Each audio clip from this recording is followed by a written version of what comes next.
Goddag og velkommen til. Som I jo nok ved, jeg er en person med meget energi og kommer også med nogle sjove kommentarer en gang imellem. Så jeg har generelt set meget svært ved at kunne få stillet spørgsmål i tide, eller få tænkt over, hvilke spørgsmål jeg gerne vil stille. Så det er jo nok nogle af de ting, som jeg er inde med at skulle arbejde med. Men også så er det jo bare i øjeblikket, hvor jeg er svært ved at lige få det stillet. Så med andre ord, jeg er nok bare en meget reflekterende person. Hvad er meningen? Hvor intet våger. Hvad skal jeg lave i morgen? Hvorfor har vi sko? Hvorfor bliver vi glade af musik? Hvem opfandt Hvem var ordxylofon? den første person, der drak mælk Hvorfor af er der et folk, andet der holder dyr? sig tilbage, hvis der er noget, de godt kan lide? Spring ud i det! Hop ud i det! Det kræver nogle gange et nyt perspektiv, når der man skal enten prøve noget nyt, eller prøve noget, der er lidt svært. Og nogle gange, så kræver det også, at jeg lige tager et skridt for at få et nyt syn på sagen.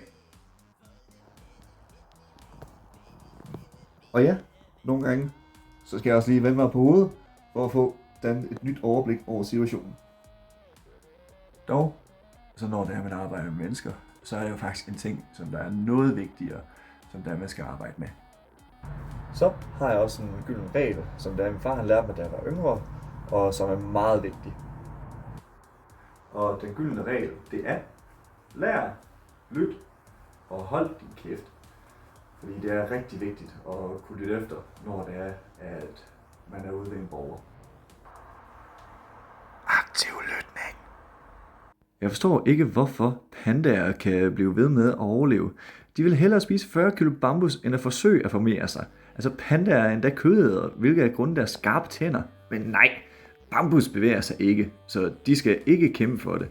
Men i forhold til deres formering, jamen så er kvinderne kun frugtbare cirka 3 dage om året. Det vil sige, at de skal tage tid ud af så meget presset skema for at finde en han, så de kan blive frugtbare, helst inden for kort tid. Men hvis han ikke er hurtigt nok, så bliver de bare sure og går deres vej. Altså. Ja, jeg tror det vist lige, vi skulle gå en lille tur.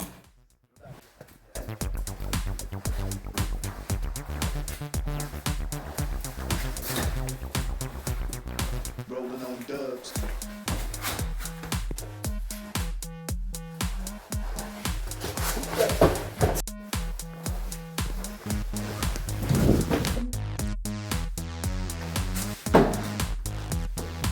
Jeg kommer op igen. Jamen, ser man det? Jeg kom derop igen, selv efter sådan et styrt. Det må vel være grundet nogle af alle de erfaringer, jeg har fået erhvervet mig gennem tiden. Og ja, jeg har jo også stærkt sind og faldet mange gange før, men jeg er aldrig så hårdt, at jeg ikke kommet op igen. Og så har jeg jo altid kunne lytte til alle de kloge mennesker omkring mig. Samt også har jeg et stærkt netværk, som der støtter mig, og jeg støtter også dem i de hårde tider. Og specielt når de har brug for mig, eller jeg har brug for dem. Vi skal jo huske at være lidt sunde en gang imellem. Fordi som den gamle ordsprog siger, uden mad og drikke, du er helten ikke. Og jeg har erhvervet mig mange erfaringer og kompetencer gennem livet. Jeg ser ud til, jeg kommer til at erhverve mig endnu flere. Så tak for nu, og tak fordi I gad at se med. Og have en dejlig dag.